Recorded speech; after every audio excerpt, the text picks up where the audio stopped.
Okay, let's try to wrap up this chapter with a few more key topics here. If you look at your what you need to know list, we have the topic of quaternary ammonium salts. So remember, we talked about a primary amine, a secondary amine, and a tertiary amine. A quaternary ammonium ion, remember ammonium from intro chem is NH4+. It's a polyatomic ion, nitrogen with 4 hydrogens around it. Positive charge. Remember, anytime nitrogen's got 4 bonds, it's got a positive 1 charge. Well, a quaternary ammonium ion is just a nitrogen with 4 bonds, but the 4 bonds, instead of being attached to hydrogens, they are attached to alkyl groups. So they could be the same alkyl group, they could be different alkyl groups, it doesn't really matter. I'm just going to write R1, R2, R3, R4, the R representing whatever alkyl group. Since it has 4 bonds, it's going to have a positive charge. So this is a quaternary ammonium ion. A salt is, remember, a cation and an anion, ionic compound. So this is the cation. Let's say I have an anion, chloride. So this would be an example of a quaternary ammonium salt. Big difference between this and the amine salt is that here you've got 4 alkyl groups around the nitrogen. Okay, next topic on our what you need to know list is be able to recognize heterocyclical amines. We're going to be seeing a bunch of heterocyclical amines when we get into biochemistry. We're going to be seeing the purine rings and the pyrimidine rings when we get into DNA and RNA structure. So let me just show you what I mean by that. If you have a nitrogen as part of a ring structure. So let's say I have something that looks like this. Put a hydrogen here, hypothetical here. This is an example of a heterocyclical ring, meaning, or heterocyclical amine, meaning that in this ring, you've got nitrogens embedded. So you can see that this is a carbon, this is a carbon, this is a carbon, this is a carbon, this is a carbon, and you've got the nitrogens there. Nitrogen always has 3 bonds, hydrogen has 4. So you can see here you've got 1, 2, 3 bonds for this carbon. Did I say hydrogen has 4? Carbon has 4, nitrogen has 3. So there's a hydrogen here, obviously there's a hydrogen here, but we never show the carbons and hydrogens in the line drawings. You do show the hydrogens if they're attached to nitrogen though, not if they're attached to carbons. Over here, this carbon's got 1, 2, 3, 4 bonds, so no hydrogens, 1, 2, 3, 4 bonds, no hydrogens.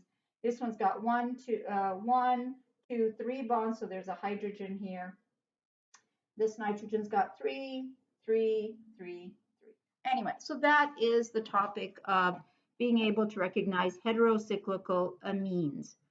All right, so we're ready to move on into amides, which is the other main topic of this chapter. Amides, like I told you guys, have to have this functional group, a carbonyl hooked up to a nitrogen. This would be an example of a primary amide. If you have this hydrogen substituted with an alkyl group, either this or this one, doesn't really matter.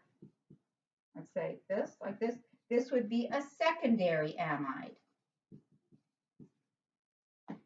So it's here, okay. And then obviously a tertiary amide would be this one also goes, and you have it disubstituted and you have another alkyl group over here. So primary amides, this, secondary amides, and then tertiary, both hydrogens are gone and you have alkyl groups. All right, so let's learn how to name amides. Okay, naming of amides. All right, so let's say I've got this, actually let's do the simplest amide of all. Simplest, shortest amide. Okay, lone pair, lone pair. This is the shortest amide You have to have the carbonyl N in order for it to be called an amide. All right, so this has an IUPAC name and it also has a common name. For the common, remember common, one carbon was formed. Remember we saw formic acid, and so this would be formamide.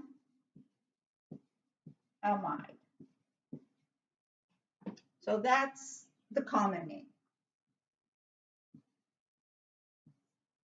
The IUPAC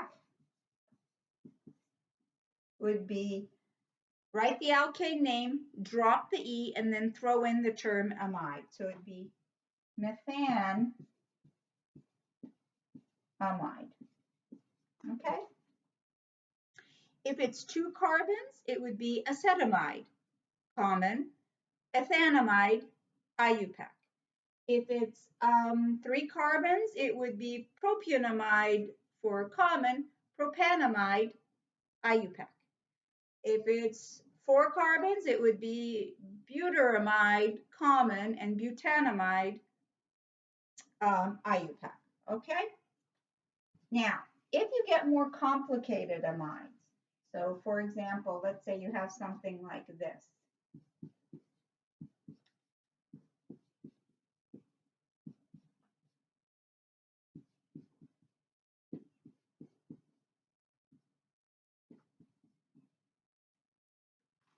So you can see that this is a butanamide because you got 4 carbons here, and you have a methyl group attached to the N. Remember what we did with amines. Anytime you have an alkyl group attached to an N, you have to use the letter N to indicate the location.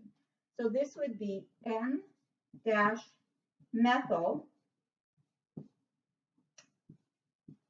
butanamide. You don't have to tell me where the carbonyl group is. This is an automatic parent name.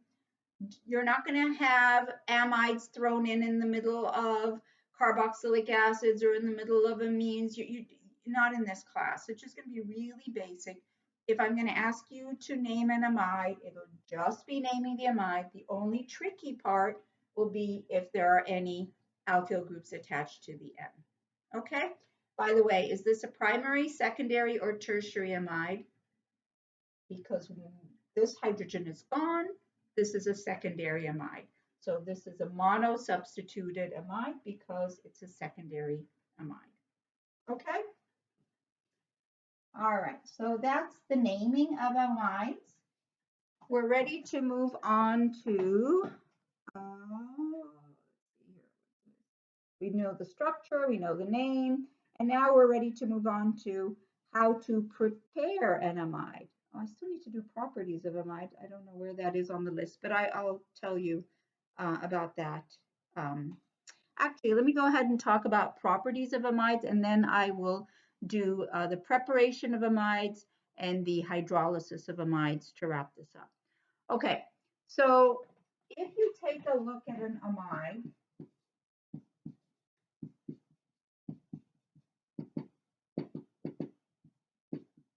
you can see that it can do some hydrogen bonding.